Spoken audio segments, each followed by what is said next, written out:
All right, so now we're going to move into the part of the program where we talk about proof of concept centers. And I like to call this the show and tell time. Show me and I may tell you whether I invest. And we have one of our favorite native sons from Philadelphia with us. And it's my very great pleasure to introduce Dr. Dan Daly. We've seen Dan already today. And I think there's kind of a contest between Stephen and Dan as to how many panels they're going to be on. Dan spent 17 years as a technology manager for several business development groups, where he was responsible for coordinating the marketing, patent strategy, and technology development for these emerging companies. Dan is currently the director of Alabama's Innovation and Mentoring Entrepreneur Center at the University of Alabama. You're national champions, by the way. Dan also served as a director of technology transfer from 2005 to 2007. And I'm very pleased to say that Dan is an advisor to the ACS Entrepreneurial Resources Center. Dan's moderating our panel entitled Validating the Technology, the Role of Proof of Concept Centers. He knows I'm a Pittsburgher. He's my big brother. I say he's my much older, more ornery big brother. He is owed that because he described me at one time introducing me as he told me he was sorry that I was from Pittsburgh. Anyway, well, Dan, paybacks, you know how they work. I'm delighted to introduce to you Dr. Dan Daly. Dan?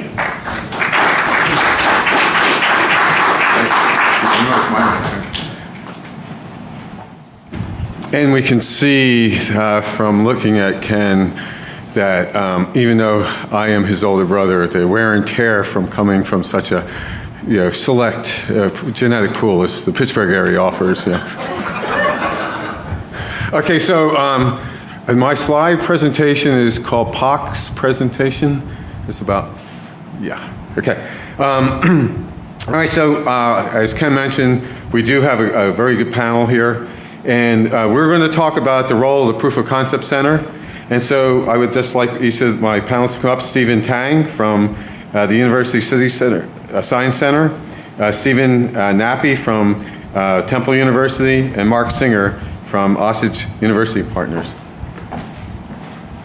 And what I would like each of the panelists to do would be just give a brief introduction of what their roles and responsibilities are and how that ties into this, and then I'll give a little presentation followed by Marc Singer, and then we'll open it up for a discussion. So go ahead, Steve. Tang, why don't you go? Good afternoon. Thank you. Thank you, Dan. Is my mic on? Okay, good. And then why don't you come? One of you should come down. There, thanks. I'll just briefly introduce my organization. I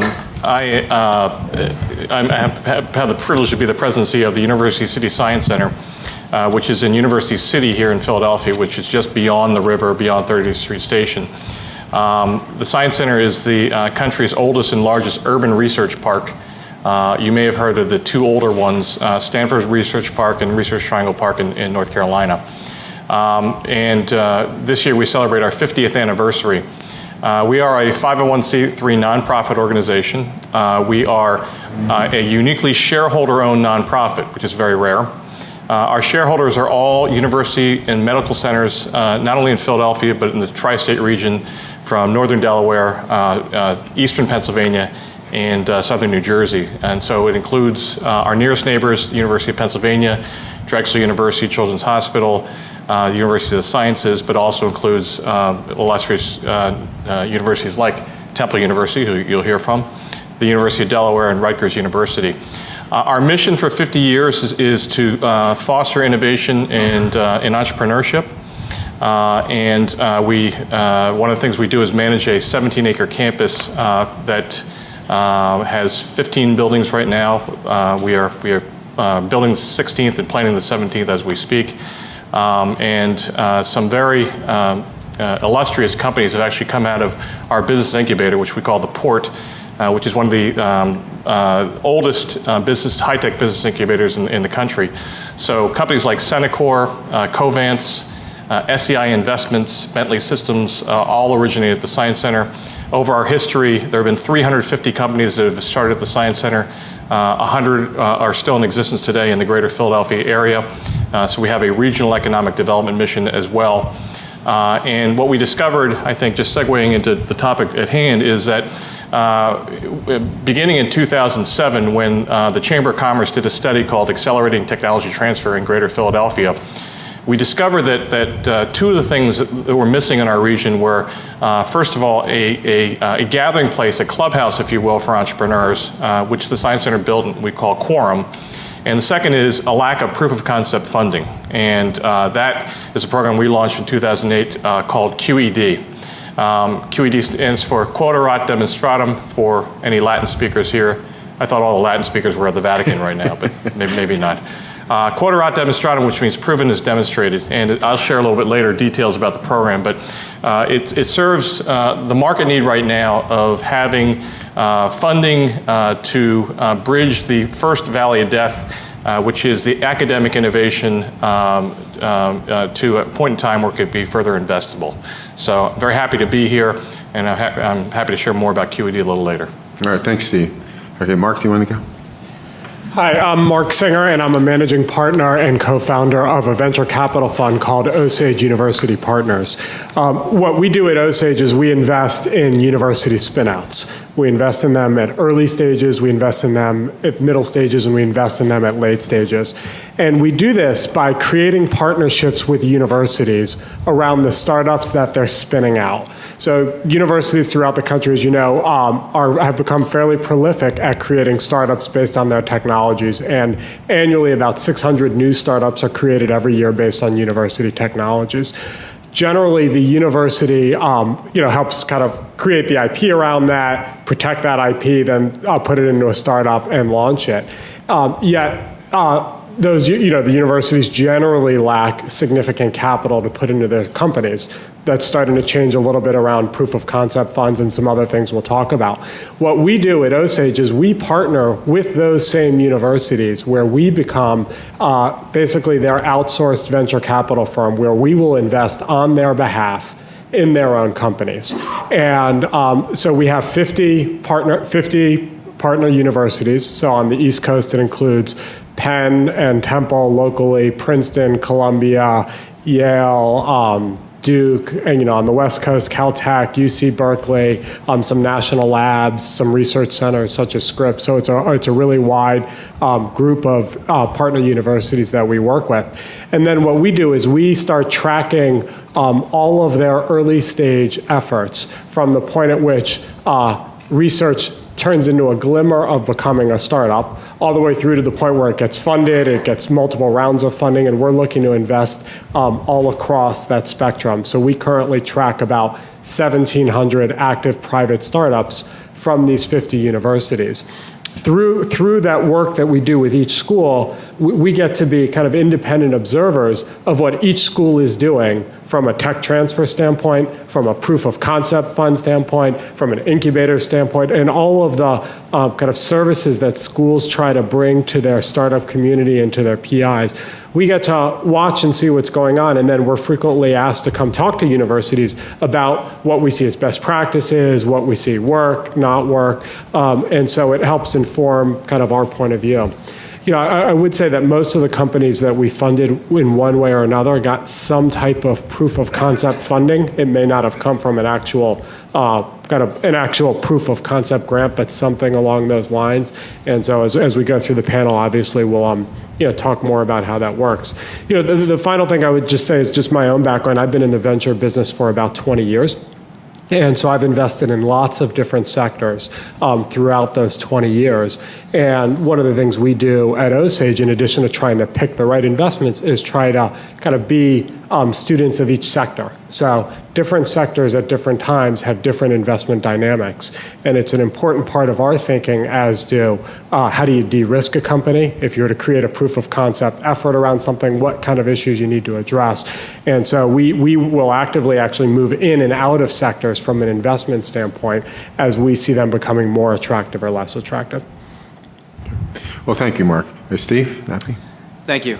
So StephenG.Nappi, I oversee the Technology Development and Commercialization Office at Temple University. Temple is a North Philadelphia-based institution which has about a $140 million research enterprise, of which we are the office that then takes the innovation that comes from that, has a process in place, of course, to evaluate, protect, and then license that, and has benefited greatly from that over the past few years. We see about 60 new discoveries come into the office on an annual basis, probably pursue anywhere between 30 to 40% of those from a patent or intellectual property perspective, and then license out to companies or to companies that we create, about 10 of those per year. As startups have been mentioned, we've been much more active in the past 2 years in forming our own startups, having 7 over the past 2 years compared to about 2 over the past 5 years. So we are really increasing the ability for the university to be able to start up its own companies. We lease space, for example, at the University City Science Center as one way to incubate these companies, both office and laboratory space. And over the years, we've been able to watch one of our initial startup companies grow to a point of nearing FDA approval of one of its drugs. And we've received about $11.5 million in this year from that effort, just in licensing revenue. So our licensing revenue has really jumped from about $300,000 in 2008 to 1.2 million in 2010, 2.5 million, and now we're at 11.5 million. We expect to be at about 13 by the end of this year. So that's really generated, you mentioned the resources to be able to then reinvest into new technology. That's where we're focused, which is part of our office is actually subsidized by that revenue coming in. Above and beyond that, we are creating a technology development fund, which we are actively deploying now, which will then about $3 million over the next 3+ years fund projects internally to increase the commercial potential, commercial packaging of that technology, both from a data and a business standpoint, increase the value of the technology internally before talking to a company, but not making it independent of talking to a company. I think one of the key points that we've found in working with Science Center, for example, in their QED program, is the importance of having that industry guidance right at the outset. What are the critical experiments that you need to address in the proof of concept period? And we want to build on a successful model like that and make sure that we're also doing this with the guidance of a company or industry advisor. We do, and I've already experienced essentially a magnetic effect of this fund internally, but externally as well. In some cases, we're on the phone with a company who says, well, we'll put this in or come back to us, it's too early. Once they can see that the university is actually putting skin in the game, the conversation actually moves forward at that point. And then we retain them on as a mentor throughout the project period, hoping to license it out at the end. So, so that's where we are, and I have more details on the fund as we move into this conversation. All right, thanks, Steve. Okay, so just in general, what we're talking about, especially for the American Chemical Society, is it's very difficult when you're dealing with something that's very advanced technologically to reduce it to terminology that most people can understand. And so, and as we went over our practice pitches, we saw some of the common errors that are made. And one thing that I found, or as all of us have found, is that it really helps to reduce it to a prototype so that can communicate a lot more. And then, so we found that these proof of concept centers can really help develop these prototypes, develop the testing that is required so you can communicate that, and that adds a lot to the value proposition when you're talking to investors or to anyone to assess the credit of that technology. And so what I would like to talk about a little bit also is from my experiences, as Ken alluded to, for business management and development for Texaco and Lubrizol, was that I worked with a lot of universities to develop combustion and for gasoline products and whatnot. And I found that a lot of universities were not really, or the professors were not really trained to do statistically designed experiments, which is a little shocking, but because you think of all people that would be just something, the scientific method that we'd be good at, but that was not always the case. So what I would like to do is just talk about the different types of proof of concept centers, and that there are, in fact, people who are aware of the Entrepreneur Resource Center is actually a business accelerator.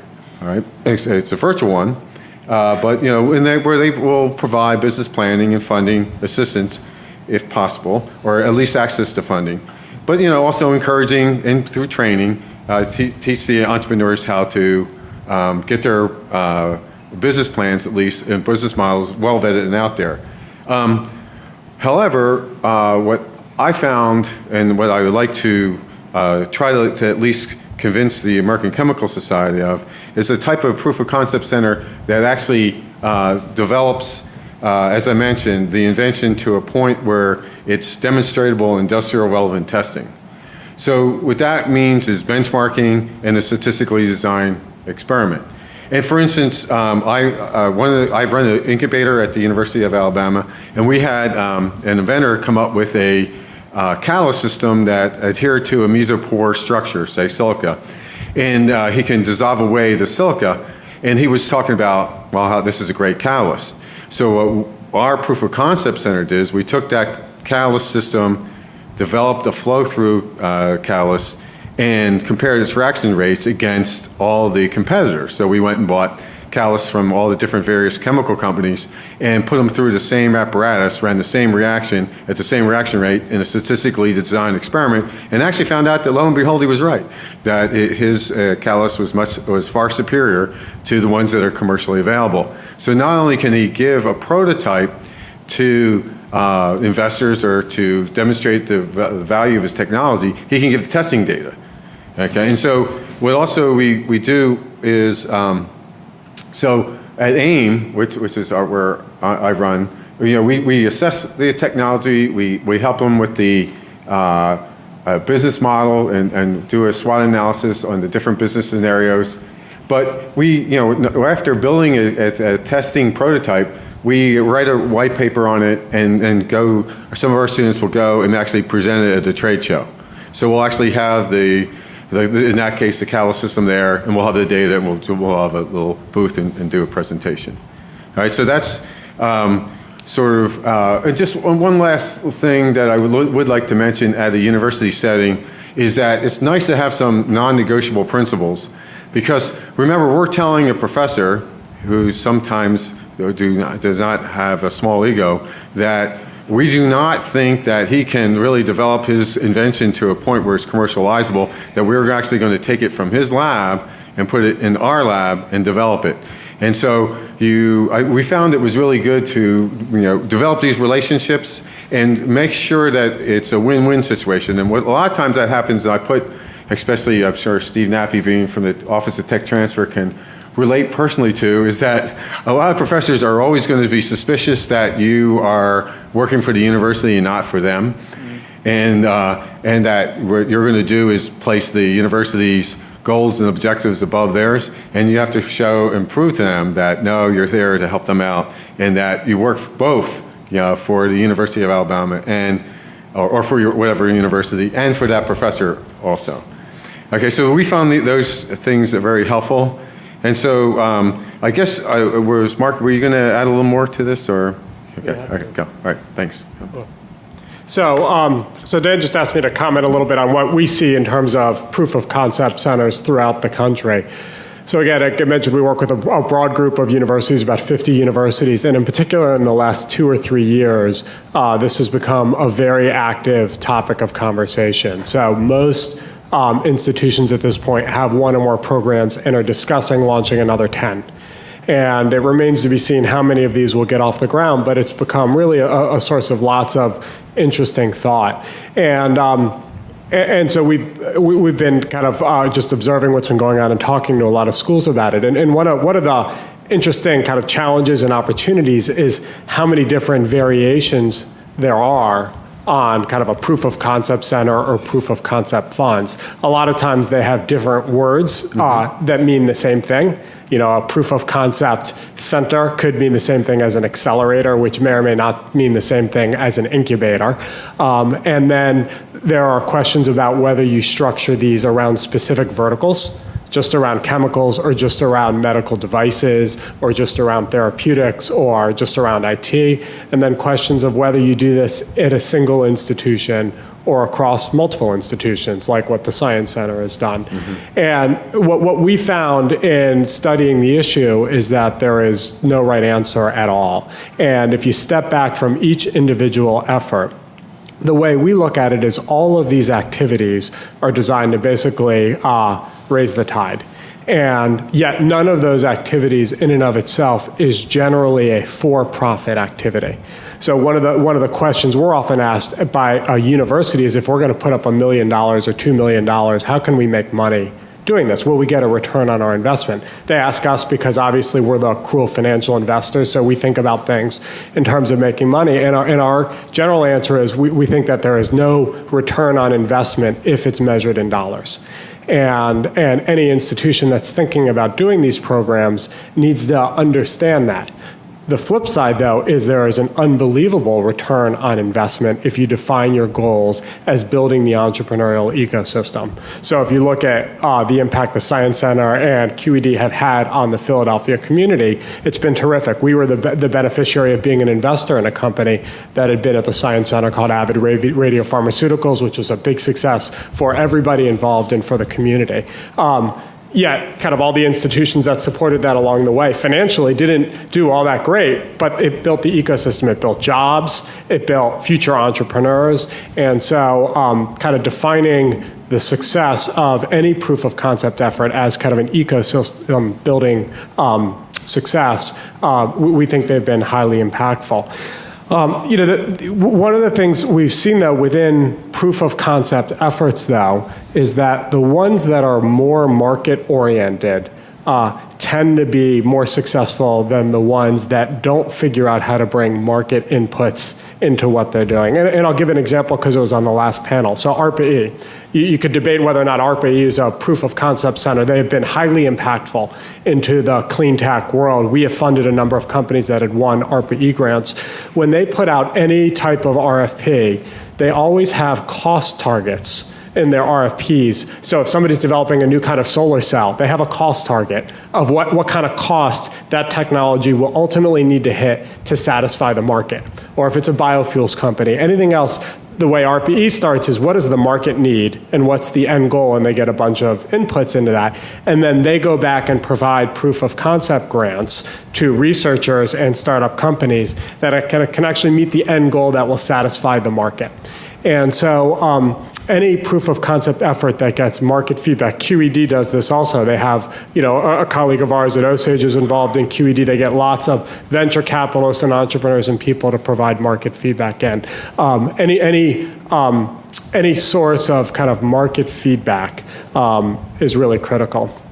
And then, I'd say the last thing is, if you're then an entrepreneur, how should you approach each of these kind of opportunities and that may or may not be in front of you, and what should you do? So should you go try to seek capital from a proof of concept center? Should you seek SBIR? Should you apply for an ARPA-E grant? Should you go to the NIH? And the hard part about being an entrepreneur is that finding any source of capital is incredibly difficult, virtually impossible. And when it comes to capital, in particular at an early stage, most entrepreneurs don't have the luxury of being choosy. So sometimes we see entrepreneurs who will prejudge they shouldn't apply for a certain program, or they shouldn't do X, or this wouldn't be right. And what you do is you wind up limiting the number of funding sources for your business, and as a result, making it much harder to get funded.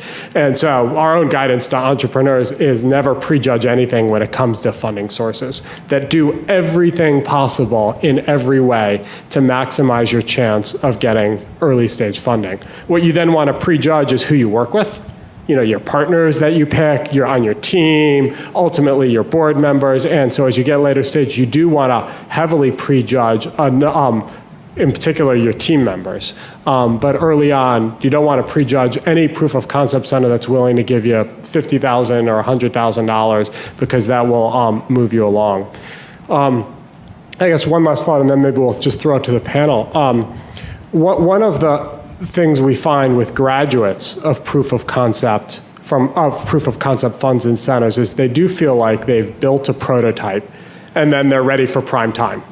And they feel like, yeah, I did it, now it's great.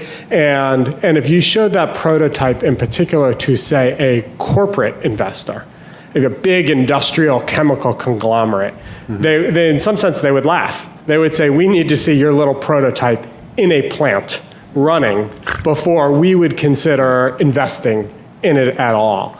And so kind of the prototype you get out of a proof of concept funding effort is just the first stage. And what you need to do is just kind of baby step through it, get past that phase, then you need to build a bigger prototype and get to a demo facility. And each one of those steps, even though you feel like you've made a ton of progress, to most of the market, it's still really, really early. And you've got to understand, kind of keep in mind that kind of step-by-step progress is necessary to create a startup, but it's not sufficient. Like, just once you build it, it doesn't all get easier. It stays hard the whole time. Even when you get big, it stays hard. So you've just got to keep kind of grinding it out and go step by step, looking for that next piece of funding, getting to that next, knocking down that next key developmental milestone. Yeah, that was actually excellent advice, Mark, because, when referring back to that Catalyst system that we developed, one thing that the investor or the inventor did was he went out and he started talking to Shell Chemical and talking to the larger chemical manufacturers. And, he was all of a sudden, they were telling him, okay, so I need this many metric tons of catalyst. And he was in one of our incubating labs and probably made 200 grams maximum. So,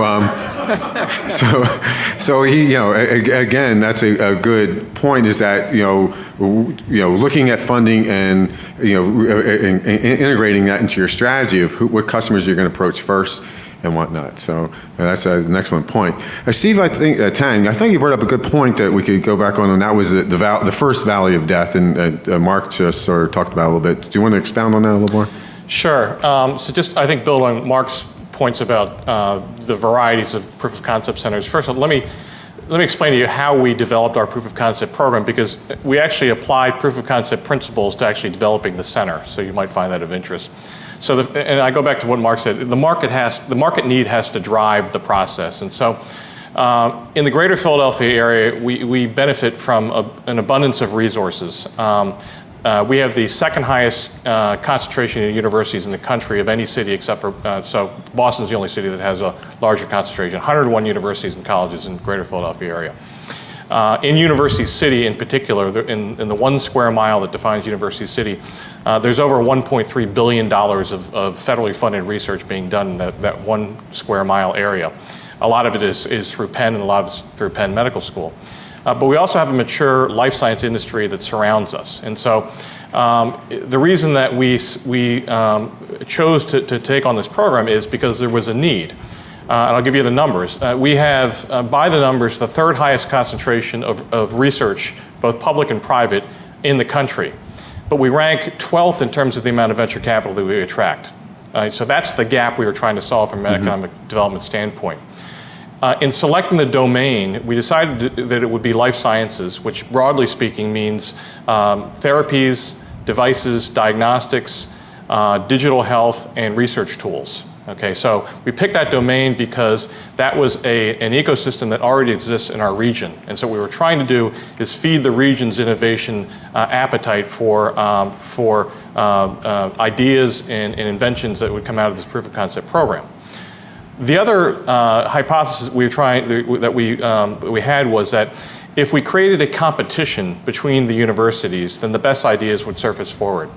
And if that competition was based on market selection, as Marc said, and not a peer review, okay, of the technology, then you might actually get investable products and investable ideas at the end of the process. So those were the principles that went into our business case, if you will, for this proof of concept program. Now, we researched at the time in 2007 and 2008 the best practices in the industry, and we centered on the practices of the Deshpande Center at MIT and the von Liebig Center at the University of California at Davis. Then we consulted with the Kauffman Foundation, which along with the Max Planck Institute wrote a report about these two fine centers in 2008. And we told the Kauffman Foundation that what we were trying to do is launch the nation's first multi-institutional proof of concept program. And they told us, don't do it. And the reason they told us not to do it is that they couldn't fathom two things: getting universities to want to compete on an equal basis, all right, so that the market chooses. And second of all, that we could come to common terms and agreements with each university, all right? I have to say it's the second of those that was the more confounding than the first. Seemingly little items like indirect cost recovery blow up very easily in universities. And so through the good graces of people like StephenG.Nappi and the fact that I think the Science Center has a scientific advisory board which consists of the senior vice provost for research and the vice president for research in all the participating universities, who, by the way, control the tech transfer offices, helped in actually creating this proof of concept program. So what do we actually do? Well, we run a competition. There's each round starts with an initial white paper which is submitted by university researchers that have to be validated by the tech transfer office. In other words, the tech transfer office has to say, we own this IP, okay? We didn't want to create any rogue efforts, although I have to say the VC community wanted us to create rogue efforts, but we decided that wasn't in the best interest of all of our players. So each round, and there have been 6 rounds so far, each round generally attracts about 50 white papers. These are non-proprietary, one-page white papers describing the technology and describing the unmet market need, as Marc talked about. We then have a selection team which consists of 47 individuals which represent 37 institutions, all of whom invest in early stage technology in some way. They're either venture capital firms or they're business development and corporate development functions at companies. They select the top 10 projects. Those projects do a full-blown proposal, and then we select the top 3 every round for funding. So, and the winners of each round get $200,000 worth of funding, and we approve a project plan that lasts 1 year time for them to develop a prototype or some proof of concept, which is hopefully fundable and marketable from there. So, by the numbers, so far we have had 16 projects selected for funding. 9 of those are complete. 3 are in process, and 4 have just started. So the 9 that have completed, I'm happy to say that 5 of the projects have already been licensed or have already been incorporated into a startup company. So I think what we try to do in that exercise is prove the concept of a multi-institutional proof of concept program. And to us, the measure of success is a tech transfer event. In other words, somebody has to say they're willing to put money on the table besides us, beyond our funding, to further develop that product. So our batting average right now is 5 out of 9, and I think so. So we basically, I think, have proven that if the market chooses, good results will happen. There's still a long ways to go into making these into commercial successes, but at least we're off to a good start. The other thing that I would say is why do organizations like the Science Center, why are we uniquely situated to participate in proof of concept funding? Well, it's kind of the reason I'm sitting between Marc and Steve here is that we're an intermediary between industry and academia. The other thing is that when we put money on the table, and by the way, we took $1 million off of our balance sheet to put into this program. And the reason we could do that is unlike Marc, I don't have to answer to limited partners. Okay, I don't require a return on that investment. Okay, all I'm looking for is sustainability of the program.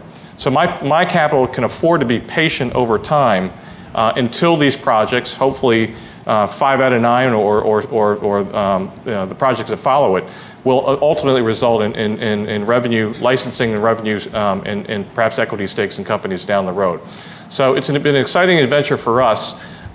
It's right now the program includes 22 different institutions that participate. I would say one of the collateral benefits of the program is that we've actually fostered cooperation between the participating institutions. And so it's very common to have somebody from the Fox School of Business at Temple collaborating with the medical researcher at Penn and a scientist at Drexel, just as an example. The other thing, which I think is sort of the inside baseball comment I'll make, and I'll sort of rely on Steve to validate this, is that one of the benefits of the QED program is that we are outside the university. Okay, so we cannot be muscled by a university researcher who has a lot of clout within that university. Okay, and as somebody pointed out to me early on, we can say no. Okay, oftentimes what happens in universities, and it may just be my experience, that he who has the most clout gets the most attention from tech transfer offices and from the commercialization process, even though other ideas might be better. And so what we've proven with the QED program is that there's a plurality of ideas out there. Okay, it's not just Penn, and it's not just Drexel, and it's not just Temple that get the lion's share of awards. Institutions like Philadelphia University, the University of Delaware, Thomas Jefferson University have also won. So they've been able to break through because they have the best ideas. And so it's been a very satisfying launch of this program over the past 5 years. And right now we're in the process of raising money to sustain the program. Well, great. That was great, Steve. You brought up a lot of good concepts there. And one I'll at least let StephenG.Nappi comment on first.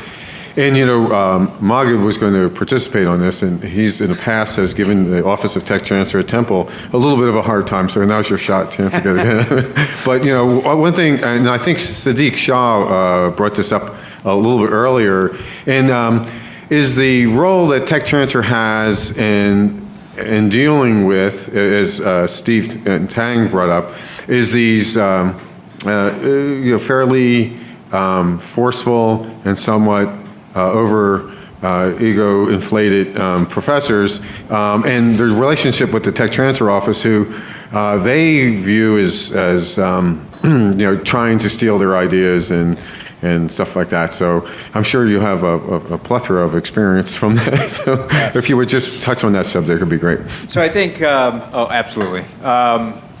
Just starting with the Drug Discovery Center, which you mentioned already, there was, the director of that center came from Wyeth. It was VP for research at Wyeth, controlled you know, a significant budget, and when he wanted a deal done, he signed, and it happened.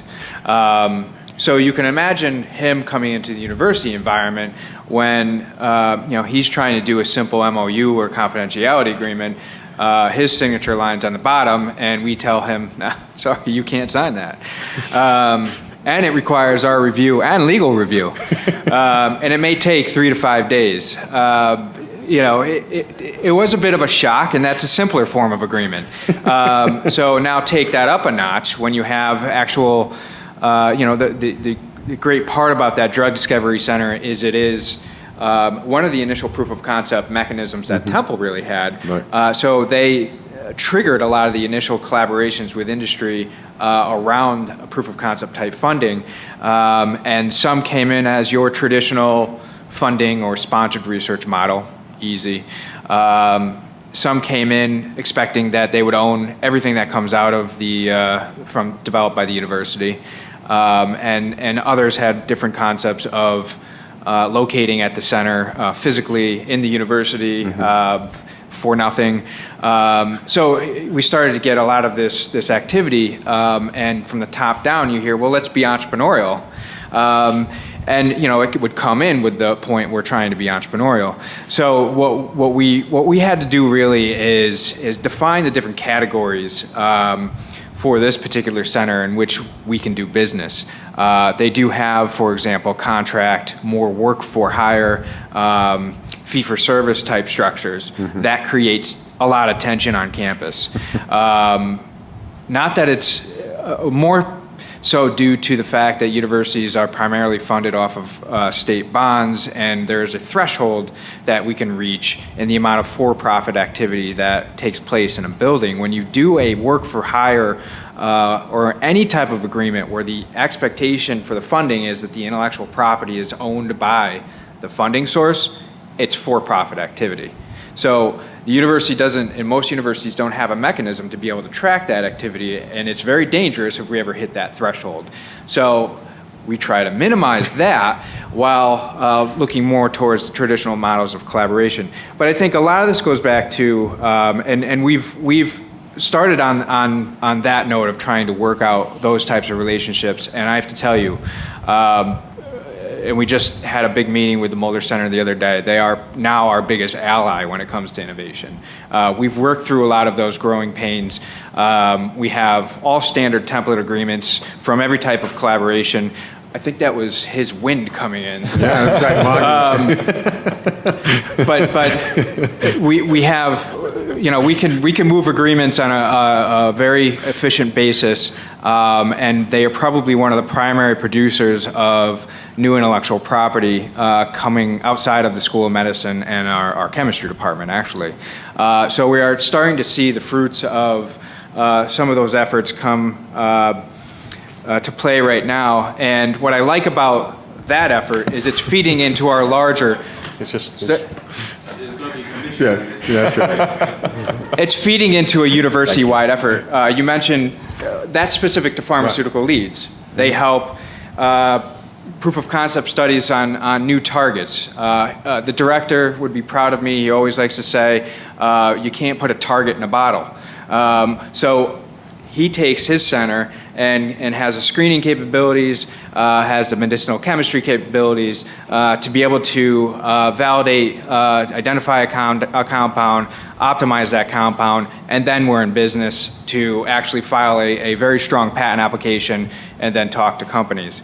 That feeds into our larger initiative from a technology development, what we call it, but it's proof of concept funding, which is not, again, only a university-based initiative. We fully intend for this to be an interface with the Science Center's QED program, because we also want to put money into the project to help advance the technology. So while the Science Center is an external way of validating the technology, we are matching that commitment through this fund, and that would be our intention to match that commitment through this fund with cash.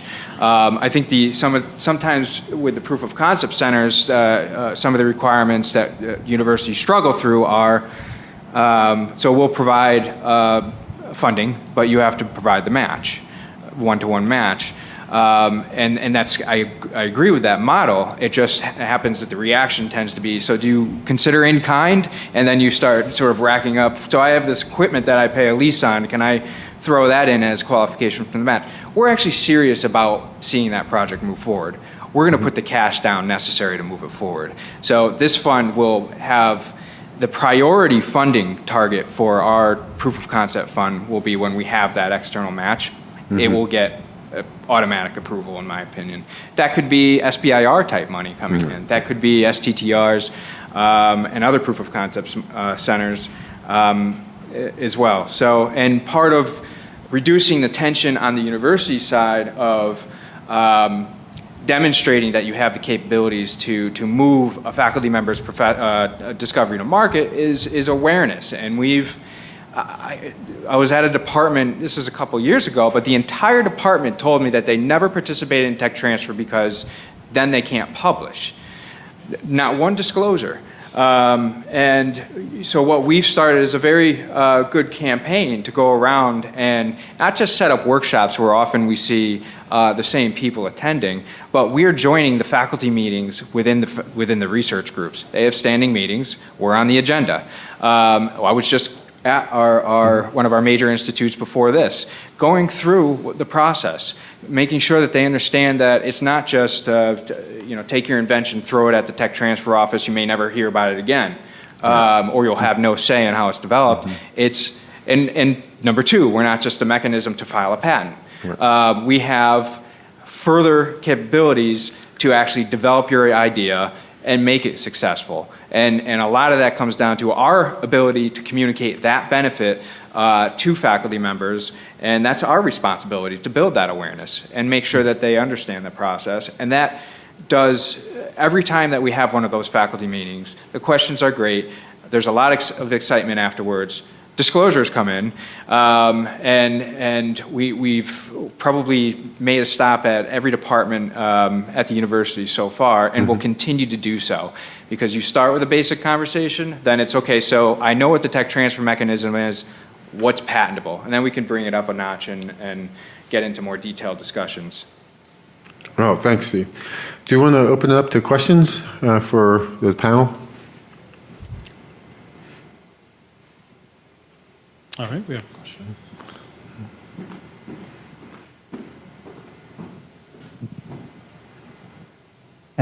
Good afternoon. My name is Zachary Glenn, and my question is, does the inventor have to be associated with the university in order to use one of your proof of concept centers? Do they have to work for the university, or? Well, go ahead. Well, I would say in our case, there has to be an affiliation with the university because we count on the tech transfer office to essentially represent that the technology is owned by the university. Now, we've had situations where somebody that's independent has come to us, and what we've encouraged them to do is collaborate with the university. Okay, there are several good reasons for doing that. The first is you open yourself up to a wealth of talent and information and resources, some of which obviously the university will want to capture in terms of their ownership of the intellectual property. But what we have found is the biggest sticking point of people that are independent coming to us with ideas and inventions is that over time they're going to have to pay for their patents and they're going to have to pay for their PTO extensions. That's a lot of money. Working with the university will help you offset that, but I think you have to be prepared from the outset to give a little and get a little.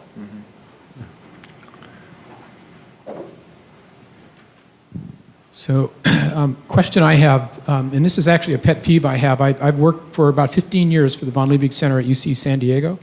And when we put that center together, we had a provision in the documentation that allowed for an evergreen situation where the earnings that came back to the university through companies that made money, actually a piece of that would come back to the Von Liebig Center to sustain the center. The university in the final stages of the agreement decided to go forward with the Von Liebig Center, but did not want to do the evergreen component of it. So what happened was the center went forward, and we've spun out many companies. A number of these companies have been picked up by large firms. There was one $30 million transaction where a good chunk of money came back to the university. But there's really never been any money coming back to the Von Liebig Center. And so the center now is in a situation where they have to generate their own funds to do the work they need to do. So I know you folks are already set up. I'm going to put a shout out to anybody that's thinking about creating a center in their universities. Think carefully about the evergreen component of this, because if you don't, you'll be in a situation in the future where you're going to have to raise philanthropic money to support your proof of concept center, and you're going to be competing with other organizations who can do that effectively based on diseases and other types of situations. But it's very hard to raise this kind of philanthropic money to support entrepreneurism.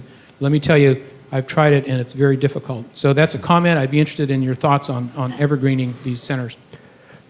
I would second it. So we, in the last couple of years, one of the hot topics among universities is creating seed funds. And should they create a seed fund, which is kind of after the proof of concept point when there's a startup in place and these startups are stuck and they can't raise money, and should universities create sponsored seed funds where they put in 250 grand or so per company? And we have always advocated that they create evergreen funds for that exact reason. To go further, though, the way early stage investing works, the time frames of these companies to develop and exit is so long that you need to still fund it for 10 or 15 years, which I guess kind of matches your time frame, and then and have it evergreen. So you need to set it up with enough, if you want it to perpetuate, just continue in a perpetuity, you need to set it up with 10 to 15 years worth of capital, however you define that. You then want it to evergreen, so any proceeds come back in. And the one challenge that I've seen some universities have, I don't know if this was the case in UCSD, is where do you draw the line between what benefits kind of that seed fund or that incubator or that center versus what should accrue to the tech transfer operations of the university to begin with. Mm-hmm. So you have to draw a line to say, any seed fund or any incubator gets X. It got a certain amount for the services it did, and that goes into the evergreen. But what the tech transfer office did and the university support did prior, that doesn't go into that evergreen formula. I don't know if that was an issue at UCSD or not. Yeah. We heard that lesson learned as we developed our program. And by the way, Deshpande ran into the same situation, I think. And so I think both centers ultimately ended up being in fundraising mode beyond which the initial endowment had anticipated. So we hear you. And I think that our solution to that was to have predetermined splits in the initial contracts. Right. And so that's the way we sort of get by that. Mm-hmm. To your second point, which is raising funds, we actually were able to raise, so we put $1 million in of our own money. Mm-hmm. In the 5 years since we started, we've been able to raise $2.5 million beyond that from federal sources, state sources, and most recently city sources, private foundations, and private industry. I agree that it's a tough sell. Particularly if you're competing with organizations that have patient advocacy programs, who, by the way, have their own proof of concept approach. I would commend to you Faster Cures is a great organization that tries to do that. But it is difficult because you sit in the middle between economic development and basic science. Okay, and it's hard to create a warm and fuzzy, embraceable, philanthropic pitch to address that. But the way we try to handle that is to go to the business community and say, look, this is in the best interest because nobody's investing in this right. for-profit today. Mm-hmm. Mm-hmm. That's an excellent point. Rich Chappis, Hope Biofuels. The whole relationship, Stephen, and you just kind of touched on it, with private industry, typically larger corporations in the area, is always one that's a bit challenging. They talk about egos. They hate to work with tech transfer offices. So it sounds like you've had some very good success as kind of acting in an interface way there. How do we make that work more effectively? And I know it's clearly a challenge, and I've been on a number of different committees with the Industrial Research Institute and other groups trying to facilitate that through building, prototype documents so that you don't have to go through the whole negotiation thing.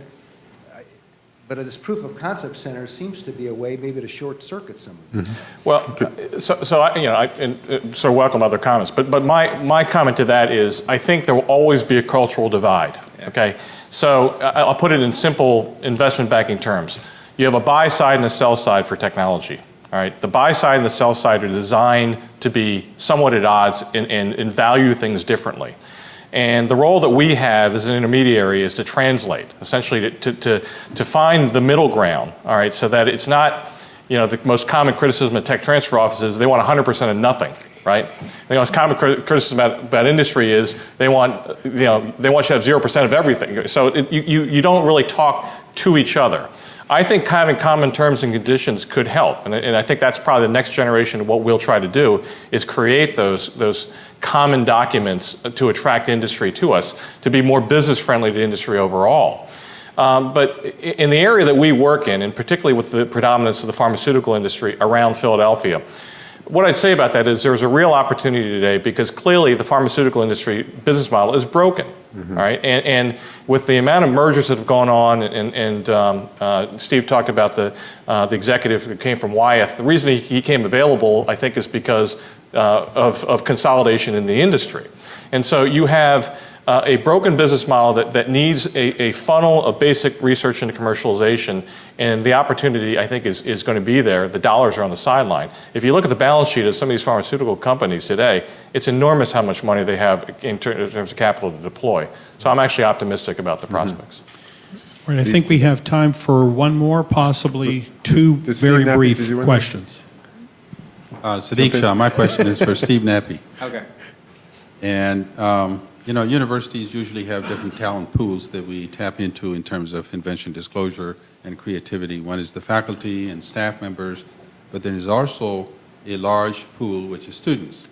And particularly in engineering colleges, because the time to market is much more compressed compared to therapeutic drugs, which can be 10 to 15 years. Yeah. And in that case, oftentimes engineering programs, they encourage senior projects. And I'm curious to see how you deal with IP ownership issues related to senior projects. That's a great question. In fact, we were just reviewing a new invention yesterday, exactly that scenario.